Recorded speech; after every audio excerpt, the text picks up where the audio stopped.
Penguin Random House Audio presents Old Time Radio's Greatest Shows, Volume 31, featuring Dana Andrews, Bea Benaderet, Cary Grant, and many more.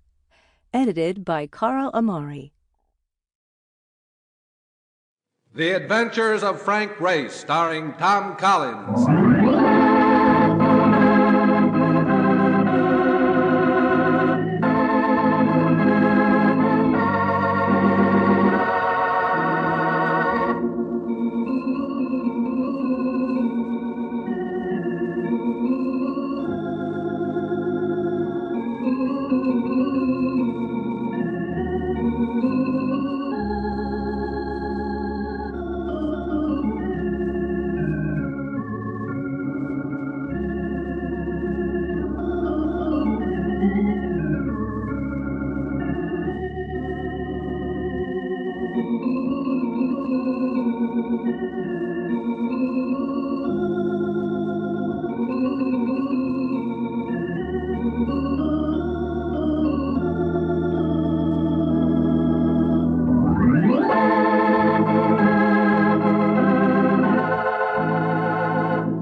Many things were changed during the war.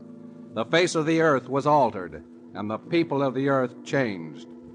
Before the war, Frank Race was an attorney, but he traded his law books for the cloak and dagger of the OSS. And when it was over, his former life was over too. Adventure had become his business. The Adventures of Frank Race.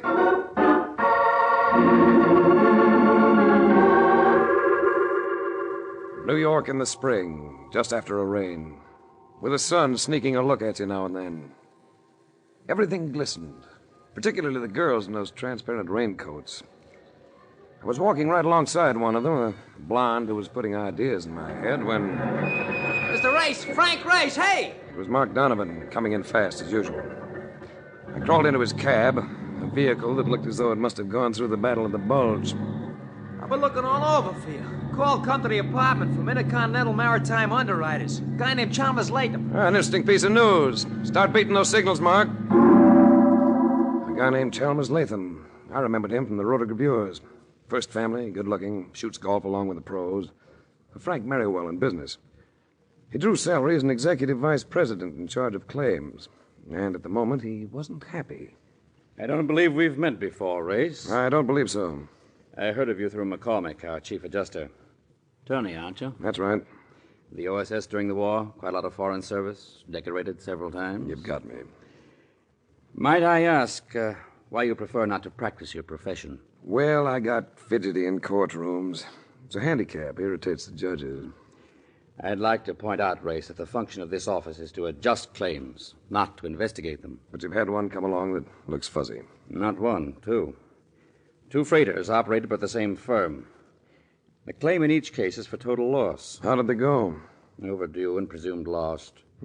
Frankly, they just disappeared, without traces. Ship, cargo, and crew. Well, sounds like an interesting assignment. As I just mentioned, our function is to adjust claims and, well... You don't want to make a fuss. You understand. Now, the claims may turn out to be perfectly legitimate. So I suggest that, on the surface, you make it apparent that you're not working for us. Pardon me a moment. Right. Yes? I'll put Mr. Nina on. No, wait a second. I'll talk to her out there. Excuse me a minute, Race. Quite all right, Latham.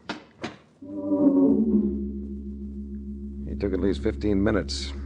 And when he came back, he kept moving around, smoking rapidly.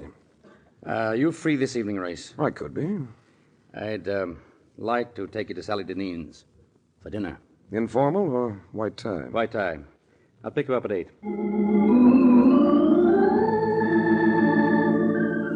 I left Latham's office and headed for the elevator, but I never quite got to it. The interception came in the shape of a paunchy personality with a pair of eyes that reminded you of grapes. Peeled grapes. His face was round and without guile, and he spoke with the voice of a choir boy. We're taking the stairs. Well, I'm not seeking exercise. You know, that's a long way down. I said we're taking the stairs. You go moving your flippers and you'll pick up a crop of bruises. I got the feeling I'd pick up more than that. Those orbs told me he'd been smoking a brand they don't advertise. We took the stairs. Stay close to the buildings. And remember, one phony move and I'll plant a slug in you. There were several cabs around, but no sign of Mark Donovan. We walked about 4 blocks to finally turn into a short blind alley, a loading dock. On hand were a couple of citizens who'd been fair game for any dragnet. One of them was an ordinary hood, but the other... Well, you remember the way a bootlegger used to dress when business was good? Slouch hat, double-breasted Chesterfield. Hello, Race. My name's Jacklin. Eddie Jacklin. Should that make me happy? I'm not here to stall around. What'll you take to turn down that job for Intercontinental? I might be able to answer that better if I knew what they intended to pay me. Now you're doing the stalling. Like I told you, Eddie, you don't have to offer him no dough. Just let me push him around a little. Like this? Grape eyes! I heard you were pretty handy with that commando stuff. Well, he could have been friendlier about things. Walked me several blocks without uttering a civil word. I try to be friendly with people I do business with. You may as well get it straight, Jacqueline. I'm not doing business. I had an idea you'd say that, so I made plans. With a .45 in your hand. I respect you. Nemo, flag us a cab. All right, Race. Drift toward the street. Jacqueline gave the cabbie an east side address, and we lurched away. Our flying start made me glance at the driver. I had to swallow a grunt when I saw it was Mark. His eye in the mirror caught mine, and I got set for his play. And it wasn't long in coming. Getting a clear stretch ahead, he gunned the cab to about 50, then slapped on the brakes. I braced myself, and when Jacqueline and Nemo went forward, I grabbed both of them behind the heads and pushed hard. Get him outside, Frank. Get out, Jacqueline! Roll your head, Frank. Roll your head. I was conscious of a sickening splat, and we all sprawled on the pavement. Nemo and I came up together, and I went at him with the sharp edges of my hands. He took 2 or 3 and then broke away into camps. Come on, Race. Let's get out of here.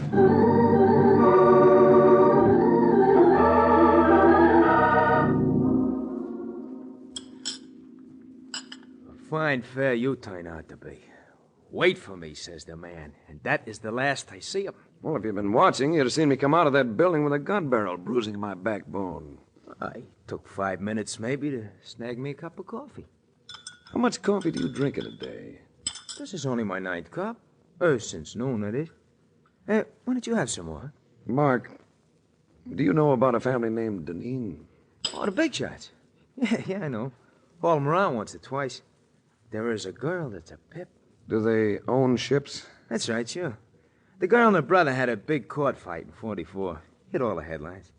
Some kind of battle about running a company. No, we weren't reading very many newspapers in '44. What is cooking on all this, anyway? Dinner. At their home this evening. On the way over, Latham had briefed me on the family, but at that, I wasn't quite prepared for the militant aunt who presided over the household. Miss Deneen's aunt, Carrie Farrell, must have been about 45. Her complexion had the look of freshly stirred oatmeal. She spoke in tones that seemed to be directed at someone behind you, about 50 feet behind you. Carrie's Mr. Farrell always seemed to be smiling, apologetically, as though he felt himself to be a traitor to his sex because of being her husband. Race? Well, that's an odd name, isn't it? Has anyone ever told you that the race doesn't always go to the fleetest? I'm afraid that doesn't quite make sense, Cary. Does to me. I'm sure it does to Mr. Race. Come along. Sally isn't here yet, but we won't wait for her.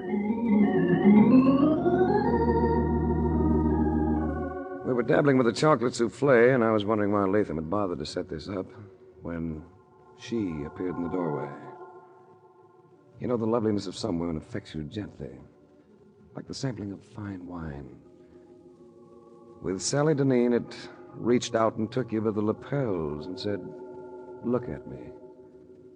She wasn't a blonde. She didn't need to be, not with that coloring, not with that thick, dusky hair. Her eyes were large and sultry. When they settled on me, I wasn't conscious of where I was. Sorry I'm late, everybody. Hello, Chalmers. What have you been doing lately? Fretting about your ships? Oh, bother the ships. Yeah, that simply amazes me, the way you all accept the situation so resignedly. What else can we do, Chalmers? None of us here knows a thing about shipping. Bob does, or should. By the way, Sally, where is your brother? I thought he'd be here tonight. With me here? Don't be silly. Sample complete. Ready to continue?